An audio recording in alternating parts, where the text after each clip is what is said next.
world population is getting old. Really, it's getting too old. So in 2018, we finally hit a milestone in human population demographics. The global population of those over the age of 65 is finally greater than that of everyone who's under the age of 5. That's absolutely massive. We see that people are living longer than ever before. The world's average life expectancy is now nearly 73 years old. Well, just 70 years ago in 1950, the average life expectancy globally, including in the developed West, in the United States, Europe, was only 48. This massive increase is seen absolutely everywhere. Every part of the world has seen it. Even in Africa, which still has the lowest average life expectancy on the planet at just about 60 years for the continent, it's seen a massive increase from its value in 1950, which was below 40. And so, technological advancements since 1950 have really allowed this. The Green Revolution, the post-war baby boom, all of these sort of helped raise the standard of living internationally. As a result, they've helped to increase the average life expectancy. However, this has also caused the actual population to increase as well. In 1960, the world population just hit 3 billion people. It was a milestone. 60 years later, we're nearly at 8 billion. And we're going to continue, generally, it's thought, until we're near the 10 or a little above the 10 billion mark. So now we have this massive population of old people on the planet, which, being honest, it's not like they do us much good. Okay, so the elderly, they give us all these benefits like wisdom, societal health, and, your grandparents and family members not dying young. But they don't normally actually work.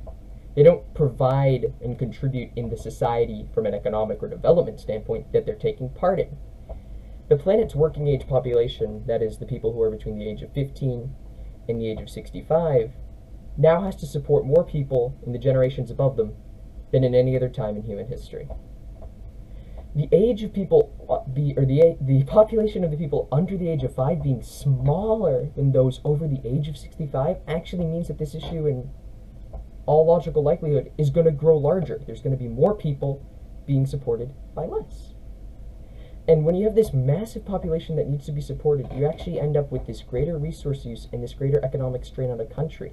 The average person now has to take care of their parents or even their grandparents for even longer, leading to them spending more money and resources, and leading to, from at least sort of a developmental standpoint of demography, transition, and these sort of economic country developments, being less productive.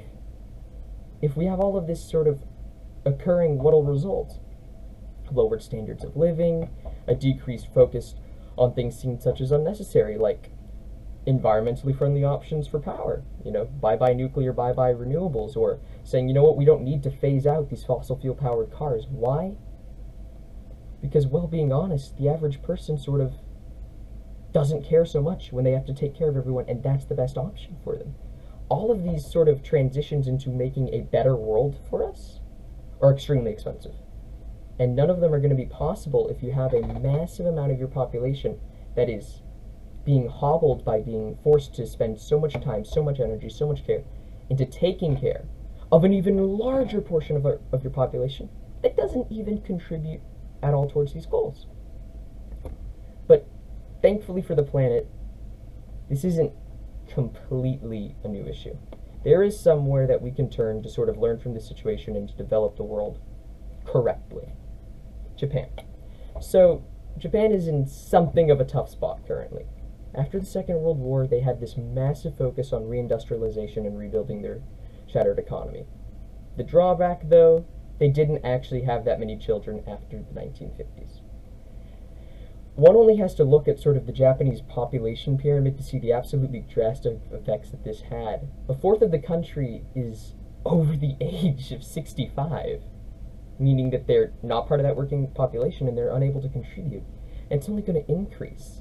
And the thing is, this hasn't, though, resulted in Japan becoming this poverty, destitute-stricken, lower economically developed country. Their GDP is still massive, and obviously, It's not like they're experiencing a short life expectancy. The reason? The fact they were already able to begin their transition away from fossil fuels into better development and sort of develop correctly. Not perfectly, which is why we're trying to learn, but more correctly. Japan sort of already leads the world in, obviously in a lot of technology, but in nuclear and other renewable energies, which helps despite the lack of planning on their part for this population dynamic. And it helps with the massive population they just don't have working. The options for the planet as a whole sort of become clear when we look at Japan. We have to start focusing on sort of renewable development, phasing out fossil fuels now, while we still have the money, time, and working age population to do it before everyone gets too old and there's not enough children to support them all.